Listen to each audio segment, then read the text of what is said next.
Greetings. One thing that I have spoken about in prior videos on this channel is the huge number of job openings that exist in the United States today. And this has been true for about 4 months now. So it's not just a one-off example of statistical noise in the data. So we go to this chart, the Job Openings and Labor Turnover Survey, or JOLTS, catchy acronym. And the way to interpret this chart is that the light blue are quits, reds are layoffs, discharges, and firings. Blue is hires, and therefore the gap between blue, the dark blue line rather, and the sum of light blue and red is the amount of new jobs that have been filled, as in someone actually accepting a position and starting. In a recession, when jobs are net being shed, you see the dark blue line go below the sum of light blue and red, such as over here, 2008, 2009. But when there is a hot labor market and a surplus of job openings and the workers have more of a bargaining position, then you see a lot of job creation.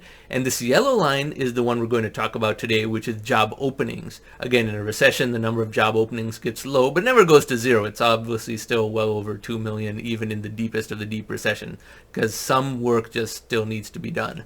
But today we're at another extreme. We are at 10.6 million job openings in the United States, and normally, even in a strong economy, 5 million, 6 million is usually the top. Even before COVID, 7 million job openings, and then the whole COVID thing occurred, quantitative easing began, which has to continue just to offset technological deflation, as longtime viewers of this channel know. But now we are still at 10.6 million job openings and have been for 4 months. Now, this gap cannot stay this large forever. It can be mitigated in a couple of ways. Either the yellow line going down or the dark blue line converging up to it. And so there are positive and negative solutions over here. Now, unfortunately, the most likely short-term scenario where the yellow line comes down to match the blue line is going to be because the Federal Reserve thinks that they have to taper the quantitative easing and raise the Fed funds rate, which is exactly not what they're supposed to do. They've tried doing this 5 times before, and every time it backfired and they ended up printing more money and going to 0% interest rates again.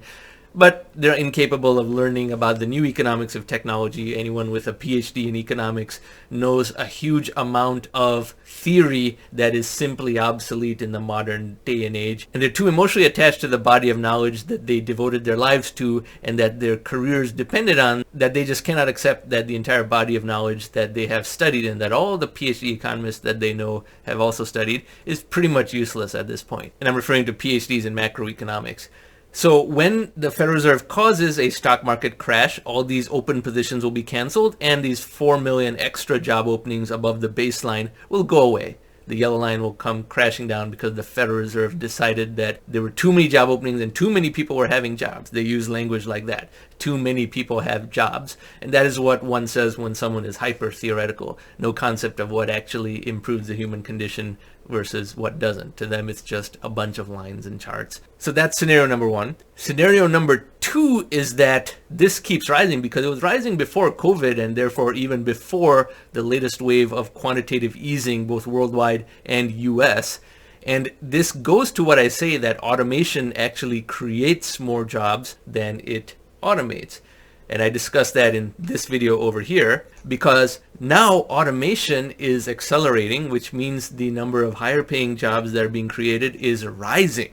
And the number of entrepreneurial opportunities is rising, because what is automation if not a huge new tool for entrepreneurs to create viable businesses that could not have existed before, because those entrepreneurs can generate the same revenue for lower cost, thereby moving a loss-making business that would not have been started into a profitable business that is in fact embarked upon. So this could be evidence of a large structural trend where there's just so much work to be done that between the available workers and the technology innovators trying to create automation to fill this labor market gap, you still have this many openings. And perhaps this is a structural inflection point in the economy. And that would be very good news. So even if the Federal Reserve tanks the economy by tapering their QE and trying to raise the Fed funds rate and then being forced to reverse that, they will nonetheless be in another situation again where there are millions upon millions of job openings. Now, it is true that there's 4 million fewer people in the labor market than there were before COVID. So there are the people to do these jobs, but these jobs are apparently not attractive enough for these people to either get off of government welfare or to just return to work anyway, welfare or not. And therefore, we have a major structural gap in the economy in that there are enough people to fill these surplus job openings. And I'm just talking about the 4.6 million above 6 million. Not all 10.6 million, but just the 4.6 above the baseline of 6 million that would be common in a strong economy. There are that many workers who are available simply because that is how many were working in jobs pre-COVID, but they are choosing not to go for these jobs. And now we don't have enough data about the quality of these positions or the benefits or other perks.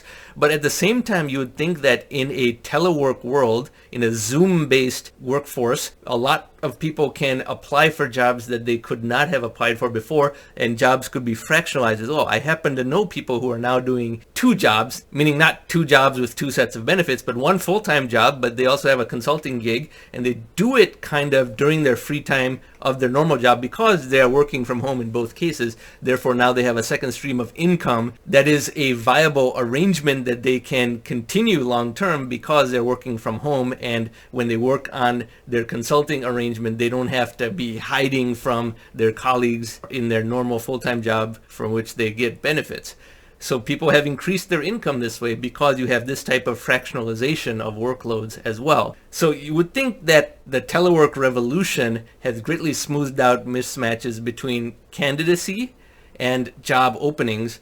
But still, despite this, we have a record number of job openings, and it's not getting filled that quickly. Like I said, this has been the case for now 4 months, and that's why I'm bringing it up. So which of these 2 scenarios occurs? And forget the short term that the Federal Reserve will cause a stock market crash, get these positions eliminated, and then they'll have to do more QE so these positions will come back. What happens longer term? Is it that the demands from employers are exceeding the skill level of the workforce, and these are higher paying jobs and there aren't enough skilled people to do them?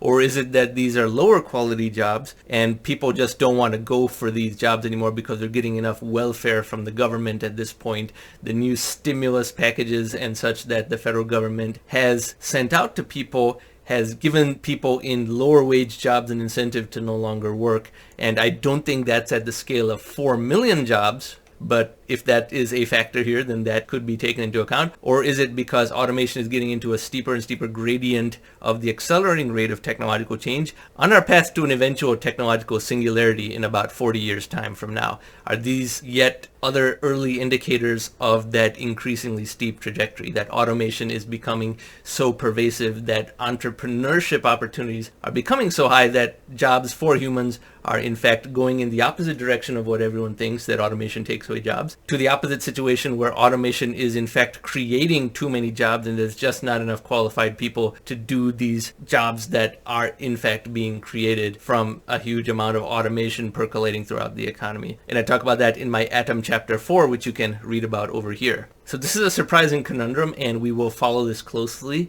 and examine how this mismatch gets corrected at some point in the scenarios that I described. Or are we in a truly new paradigm where this mismatch will not be 4.6 million, obviously, but will it continue at a very high level like pre-COVID when it was still 1.5 million? This was also unprecedented. Even 2018 and 19 was at an unprecedented amount of job openings. And this is before telework was normalized as well. Maybe telework has just contributed to more of this.